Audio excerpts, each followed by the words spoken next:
Hi, welcome back. Today we're going to look at section 4.2, which are properties of functions. So a little bit about how we look at functions and how we can ask you certain questions regarding to those functions. So we're going to start today with the notation and how to write where functions are increasing, decreasing, and constant. This is usually not a problem for most of you. The biggest thing is that when you write your intervals for these, that you use the X interval, the X numbers, and that you always have parentheses at the ends of these intervals, no matter what. Okay, so increasing, remember, is when a function goes basically from x1 to x2, so you're looking at numbers from left to right, if the interval goes up. So x1 would be less than x2.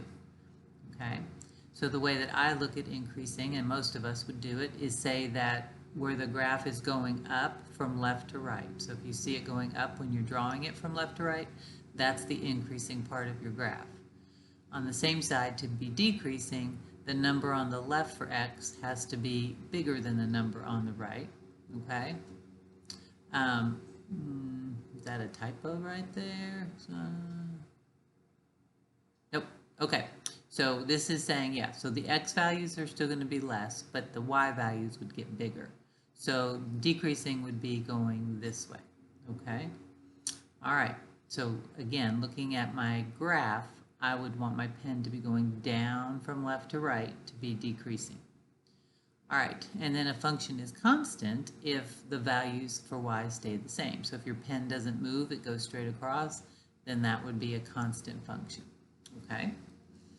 All right, so again, in big, bold letters, to help you remember, when you write your intervals for any graph for increasing, decreasing, and constant, you're always going to use the x values within your intervals, and again, you have to use parentheses. And I'll explain that when we see our first problem in a minute.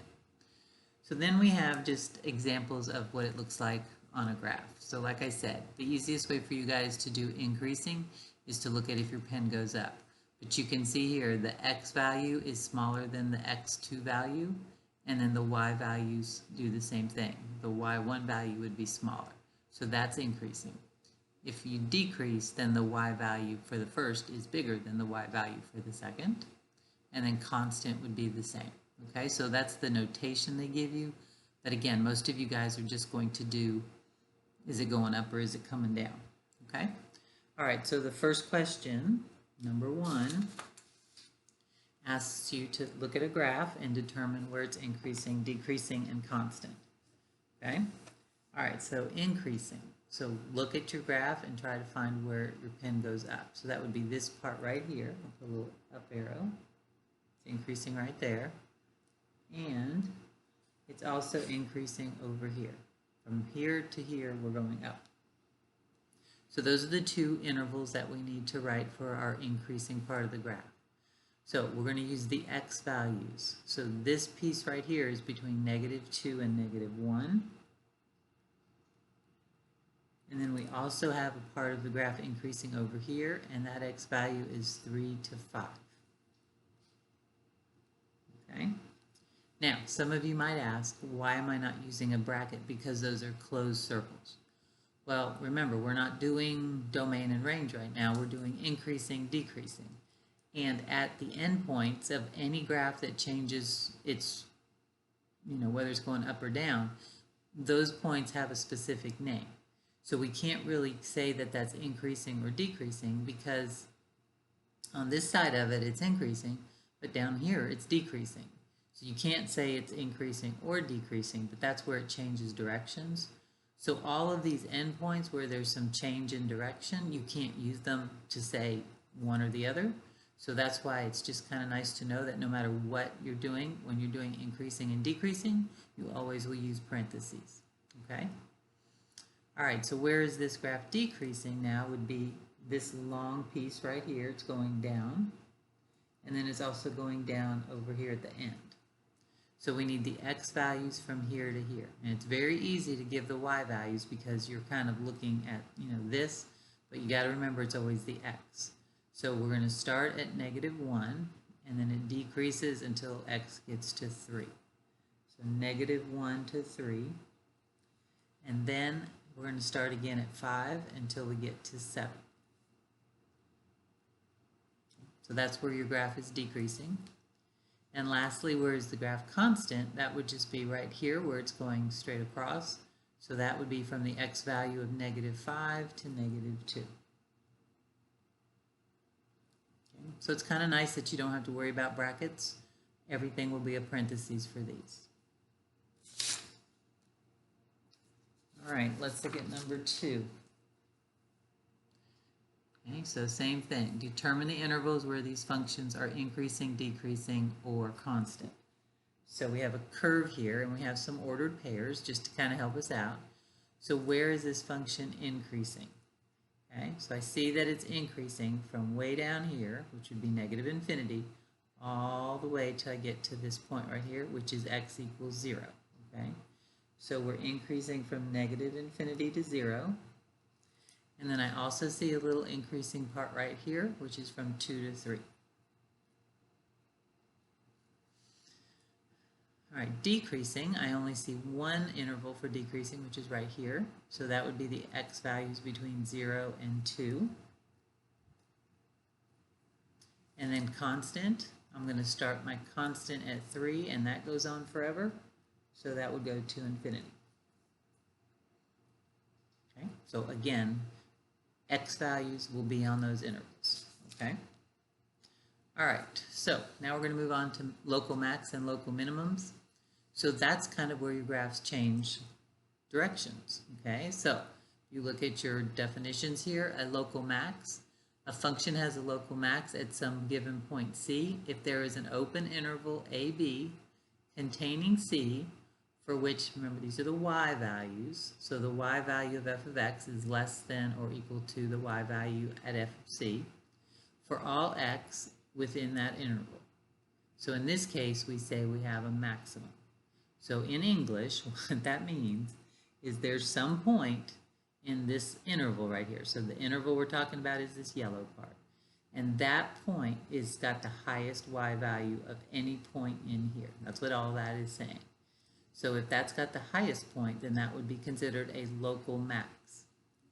On the same token, I won't read the local min to you again, but the same thing with the local min. If you pick a little interval and you have a point that's the lowest in all of that area, then that would be the local min.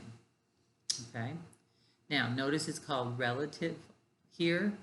That's just another way that we can say that. So some people call them local, some people say relative. It depends on your book. Okay, so it's the same thing, but we call it local or relative because if you look at this graph, it keeps going up. So this isn't the maximum of the graph, it's just local to this area. Okay, so that's how it gets its name.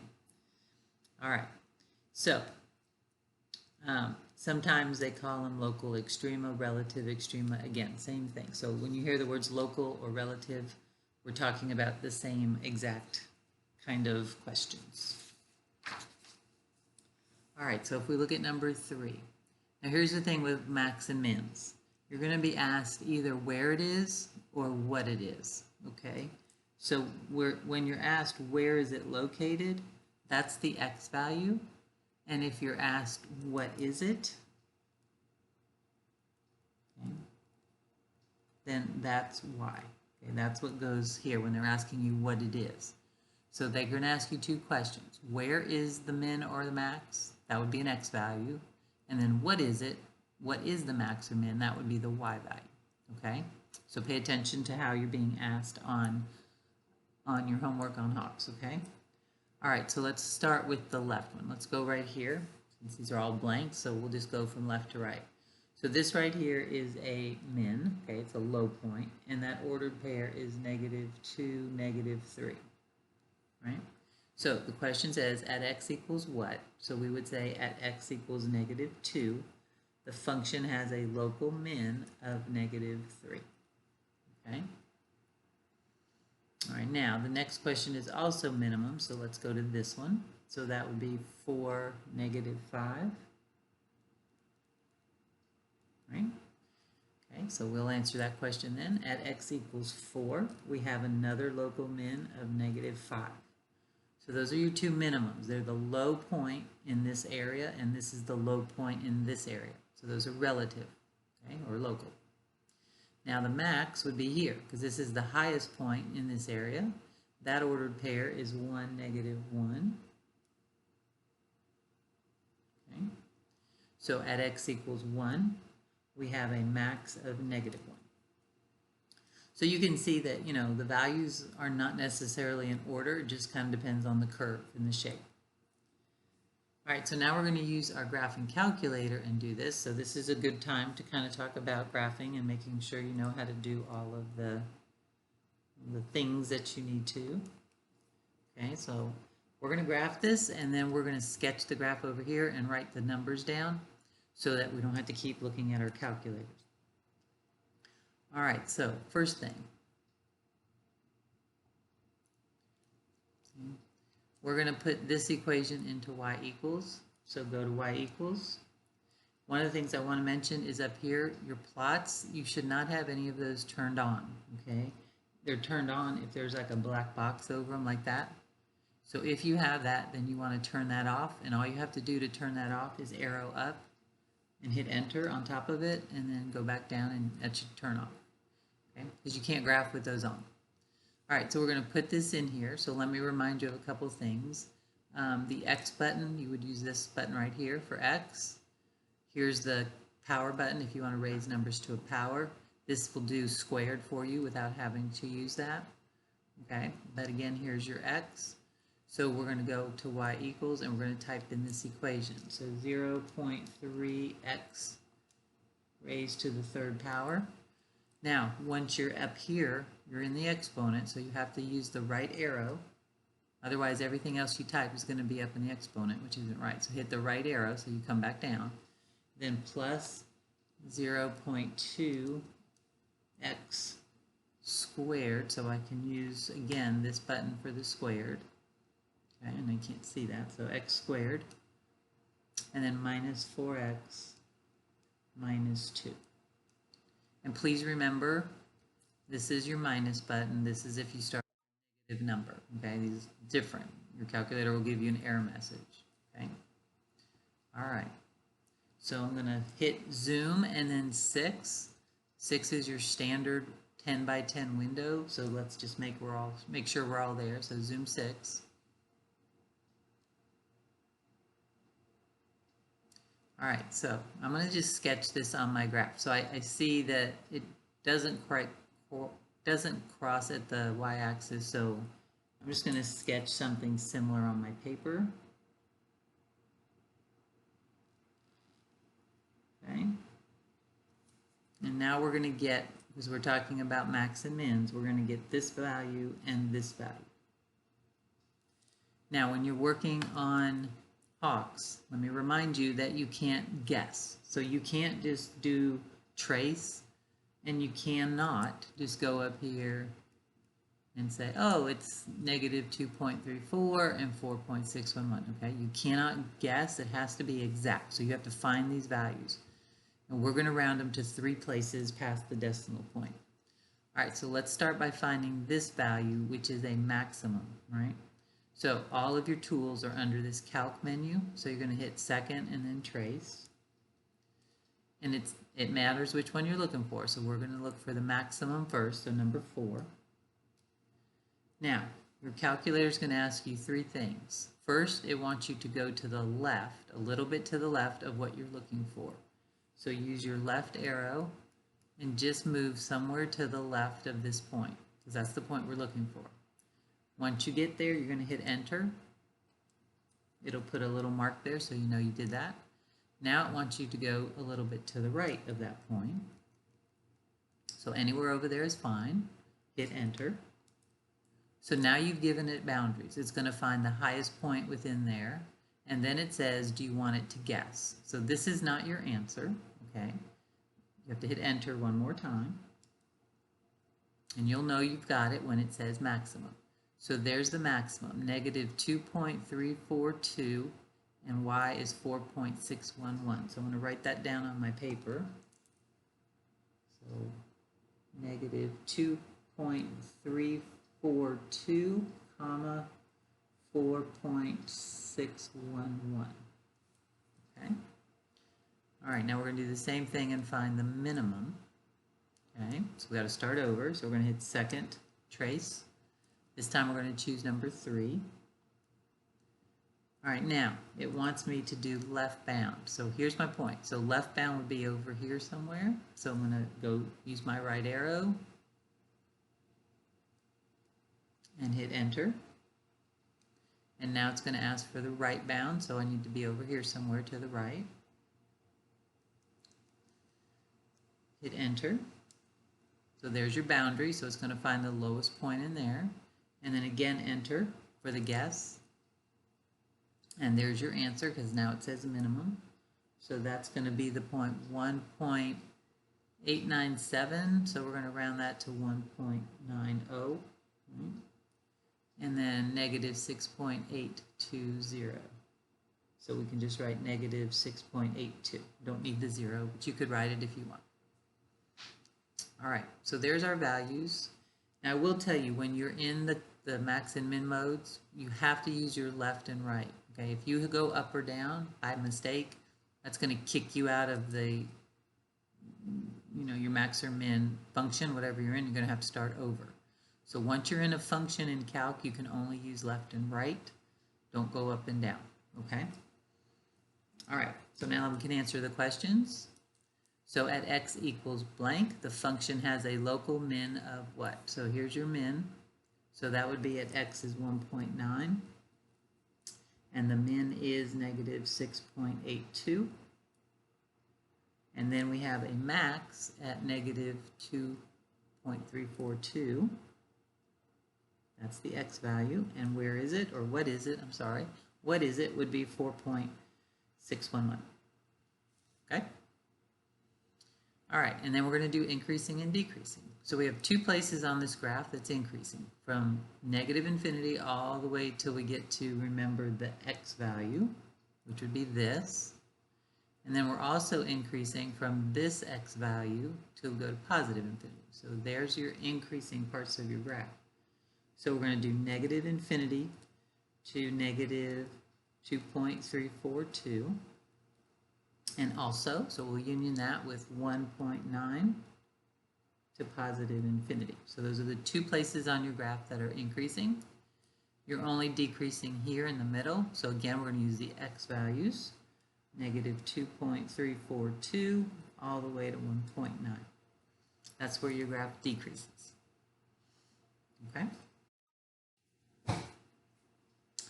All right. Number 5. Same thing, we're going to answer these questions. Okay, so just giving you some opportunities to practice. Now notice on this side you have a closed circle, so this is not going to infinity, but on this side you have an arrow, so that side is definitely going to infinity. Okay, so watch your ends. All right, so part A, where is the function increasing? Okay, so again, x values. So from here to here, negative 3 to 2. And then we're also increasing from here to infinity, so 5 to infinity. Okay. Where is this function decreasing? Well, that would be from here to here, and then also from here to here. So negative 7 to negative 3. And then we're decreasing from 2 to 5. Where, for what values of x? So again, where does f have a local minimum? What values of x, and it could be more than one, do we have any local mins? Here's a local min, here's a local min. So we have 2, so that would be at x equals negative 3 and at x equals 5. Okay, so those are the x values where there's a local min. Part D says, what x values do we have a max? That would be just right here. I'm not going to use this because I don't know what's going on the other side. So this is, a max has to be from where it changes from increasing to decreasing. So this is just an endpoint, so I don't know what's happening to the left of that. Okay, so the only place we would have an x value for a max would be at x equals 2. All right, so now, what are the local min? So what are they? Remember, that's the y value. So that would be negative 2 and also 0. Okay, those are your minimum values, and then your max would be at 5. Okay.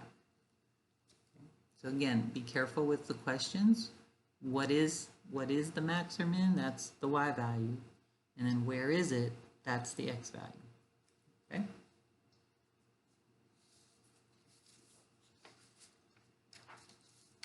All right, so I think this is a good place to start because the last thing, we've got a couple more things to do, but we've got another change up of definitions, so we'll stop here.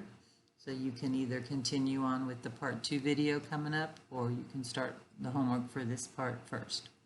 Okay, so I'll see you back here in a little bit. Let me know if you have any questions.